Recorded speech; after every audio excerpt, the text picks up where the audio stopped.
Some of these plays, guys. Watch some of these plays on Caitlin Clark. Look at this. Look at this.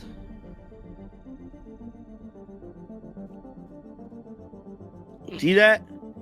Grabbing, physically grabbing her, applying pressure, pushing her. One sideline camera, 6 blurry seconds, and a phrase lip readers insist was trash effing white girl. That's all it took. Brittney Griner's routine, foul out against rookie sensation Caitlin Clark, exploded into a nationwide firestorm, rocketing to the top of social feeds, hijacking sports talk radio, and sparking debates that reached far beyond basketball. But that hot mic moment was only the spark. Within days, critics dredged up her headline-making 2022 prisoner swap, league insiders whispered about an audio cover-up, and a long-forgotten topless Instagram story suddenly reignited rumors about whether Griner should even be allowed on the court. Now sponsors are uneasy, fans are petitioning for hormone tests, and one leaked poll shows most viewers demanding a full investigation. Stick around, because by the time we reach the final buzzer, you'll see why Brittney Griner's next tip-off might define not just a season, but the very future of women's basketball. It happened with 1:47 left in the fourth. By Autumn Johnson. BG, right now you have 10 points, 5 rebounds. We see the Atlanta Dream as being very... Right now she's talking to the refs about holding.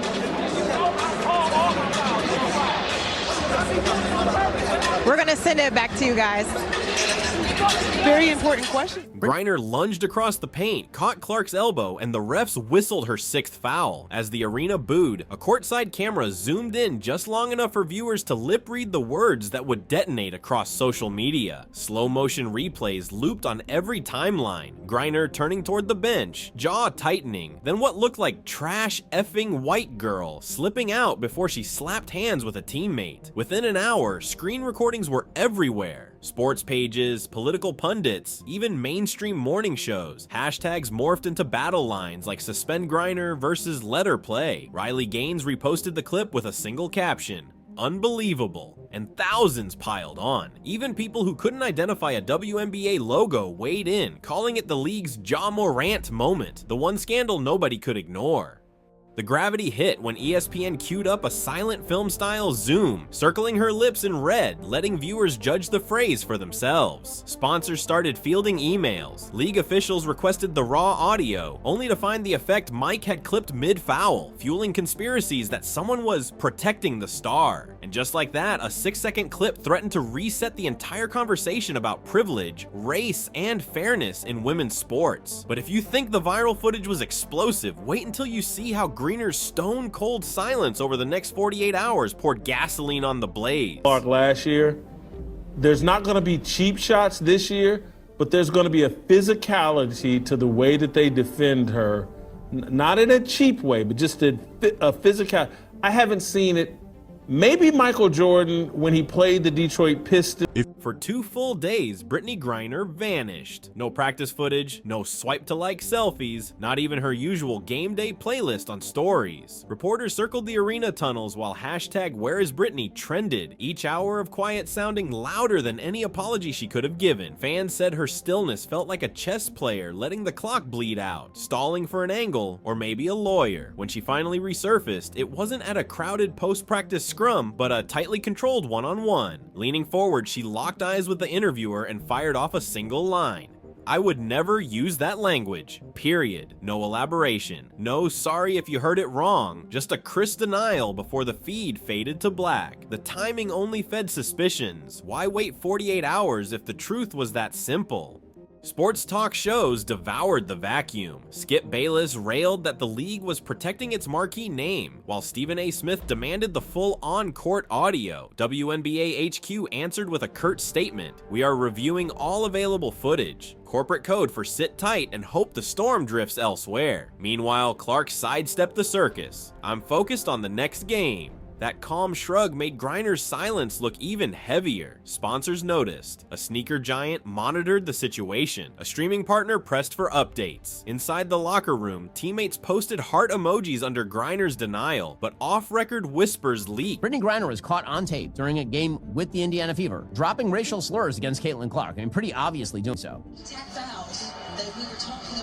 We don't need this heat right now. Twitter polls showed nearly 2/3 of fans wanting at least a fine, maybe a suspension. The verdict hadn't landed, but the court of public opinion was already pounding the gavel, and as Griner's one-sentence defense echoed in the void, a bombshell from her past roared back into view, reminding everyone this wasn't the first time headlines had revolved around her, and hinting the fallout could be bigger than a single slur debate. Once Griner broke her silence, the hot take machine spun into overdrive. Skip Bayless thundered that the WNBA was tiptoeing around its biggest star, while Stephen A demanded the league mic drop the raw audio. No edits, no excuses. On TikTok, teen creators stitched the clip into side-by-side slow-mos, while political commentators tried to turn it into a referendum on race. Even podcasters who had never watched a full women's game suddenly had a 20-minute segment titled The Griner Problem. Inside the league, the divide was just as sharp. All-star forward Aja Wilson tweeted a cryptic "We know what we heard" before deleting it an hour later. Diana Taurasi urged everyone to keep the focus on hoops, but followed up with "Respect goes both ways." Meanwhile, rookie guards whispered that a suspension would set a precedent. If a league MVP can't skate by, nobody will. Veteran centers countered that anything less than hard evidence would open every trash talk exchange to public courtroom standards. The locker rooms felt less like teams and more like debate clubs waiting for a verdict. Sponsors watched the swirl with spreadsheets in hand. One apparel partner paused a Griner-led campaign slated for next month, citing creative adjustments. A tech brand dialed up its crisis PR firm, worried about ad placements next to the wrong clip. Every hour of outrage translated into potential revenue swings, and everyone, from front office execs to bench players chasing endorsements, could feel the dollars dangling. But just as the media frenzy seemed ready to peak, a familiar headline from 2022 bulldozed back into the discourse. The prisoner swap that traded a global arms dealer for a basketball star. Suddenly, critics were asking whether that moment had paved the way for the league's current tightrope, and whether history was about to repeat itself with consequences even bigger than a fine or suspension. Cue the deja vu. The moment Griner's name began scorching headlines again, cable panels dusted off the most controversial trade of 2022, the United States swapping Victor Bout, the so-called Merchant of Death, for a WNBA center. Back then, supporters framed it as a humane rescue. Critics called it the biggest prisoner swap blunder since the Cold War. Now those old arguments feel razor fresh. Commentators replayed grainy airport footage of Griner stepping onto US soil, then spliced in newsreels of Bout's arms smuggling rap sheet, asking viewers point blank, was this deal worth the price tag? Public sentiment? Split right down the middle. One overnight poll claimed 60+% of fans still believe the trade smelled of political favoritism. Star power over common power, they grumbled. Social feeds filled with hypotheticals. If a second-string journeyman got pinched overseas, would the White House even notice? Each retweet pulled the foul-mouthed clip further into a narrative about privilege, profile, and double standards. Meanwhile, WNBA brass watched nervously, aware that sponsors have a short fuse for geopolitical baggage, especially when it revives questions about integrity on the court. The flashback added high-stakes context to an already brewing scandal and flung a bigger spotlight on everything Griner does, past, present, and future. And that's precisely why the next revelation hit so hard. Because while commentators argued over arms dealers and diplomacy, internet sleuths uncovered an old Instagram story that would send the rumor mill into overdrive. Just as the prisoner swap debate seemed like controversy's ceiling, a forgotten Instagram story punched a new hole in the roof. A small creator trawling archive sites resurfaced a 2-year-old clip of Brittney Griner reclining poolside, shirtless, unblurred, and apparently untouched by Meta's nudity filters. Screenshots raced across X, each zoomed frame showing a distinctly masculine torso free of surgical scars and unbothered by any automatic takedown. Viewers asked the obvious. If Instagram's AI deletes female toplessness in minutes, why had this post survived for more than 100 weeks? Speculation metastasized overnight. Some insisted Griner must be a biological male raised as female. Others countered that she could be intersex with naturally elevated testosterone. And a third faction floated the idea of a quiet gender transition aided by hormone therapy. Whatever the explanation, critics argued any hidden physiological edge would make the league's silence a form of institutional bias. Griner's representatives offered no comment, a strategic vacuum that only pulled more voices into the whirlpool. Sports sports medicine pundits chimed in with testosterone charts and bone density stats, while TikTok edits spliced college-era footage next to the poolside clip, daring viewers to spot differences in shoulder width and voice pitch. By dawn, the hashtag #FairPlay4Women had climbed into the platform's trending bar. Petitions called for mandatory hormone screening, and sneaker companies quietly pressed the league for clarity before launching their next ad buys. The conversation had officially evolved from spicy trash talk drama into a high-stakes referendum on biology, identity, and competitive integrity. And with the rumor engine roaring at full throttle, the next question was inevitable. Would science or sport get the final word?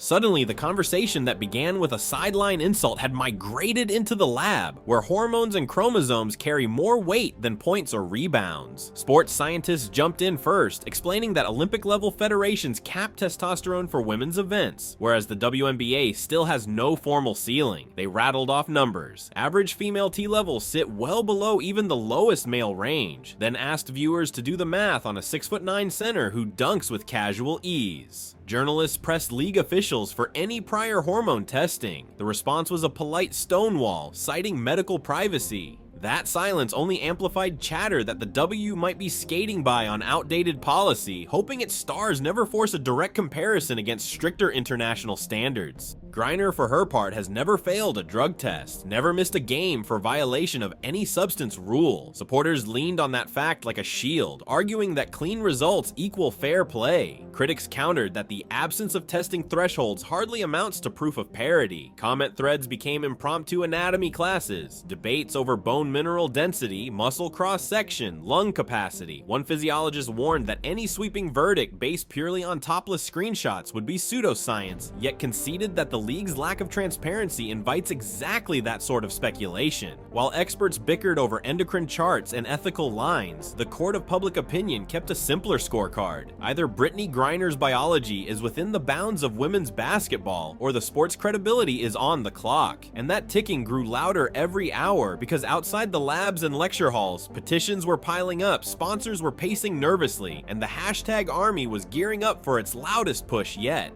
With lab jargon flooding timelines and experts split down the middle, ordinary viewers decided to seize the whistle themselves. Overnight, hashtag Test the Truth vaulted into the platform's top 3 trends, racking up 500,000 posts in 48 hours. A Change.org petition pleading for full medical transparency and competitive fairness shattered 100,000 signatures before lunchtime, and comment sections began reading like town hall brawls, one side chanting data or suspension, the other shouting privacy and play on. Courtside, the tension felt almost physical. Every time Griner took a warm-up jumper, camera flashes multiplied, as if the press hoped to catch biology on film.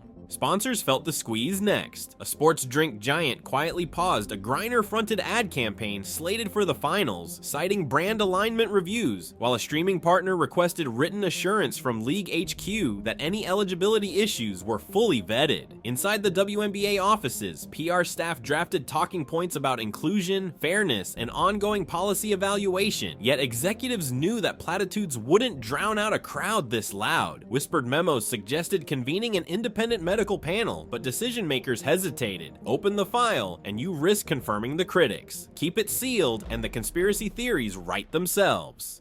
Players sensed the stakes too. Younger athletes worried that any official probe could redraw the baseline of who qualifies for a roster spot, while veterans feared that letting rumors fester would tarnish every stat they'd ever earned. The league's 30-day discipline window suddenly felt like a fuse burning toward the powder keg, and as the hashtag tallies climbed higher, the unanswered question loomed larger. When the governing body finally speaks, will it deliver a quiet memo, or a verdict that rewrites the rulebook? Because the moment that statement drops, the future of women's basketball could swing in a direction no one on either side of the debate sees coming. The league's crisis team has mapped 3 routes, and everyone could redraw the sports landscape. Route 1 is the quiet clearance. Griner submits to private testing under strict confidentiality, doctors sign off, and the WNBA releases a bland statement: all athletes meet current eligibility standards. That diffuses legal risk and protects player privacy, yet the internet will treat it like a cover-up, ready to erupt the next time a rumor flares. Route 2 is the sunlight strategy. An independent medical panel runs transparent tests, publishes thresholds, and invites peer review. Credibility soars, but so does collateral damage. Fresh hormone limits could sideline more than Griner, reshaping rosters and contracts overnight. Player unions will argue bodily autonomy, while sponsors cheer the clarity, until a beloved star fails the new line and Twitter turns the victory lap into a villain arc.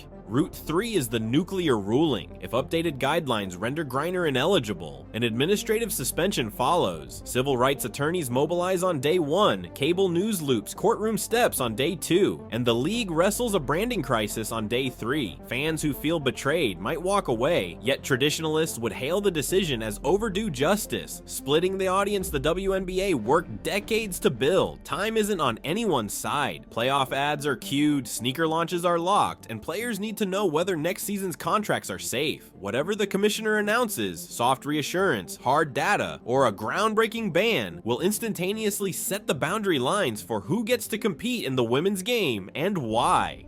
The whistle is coming, and when it blows, basketball may never look the same again.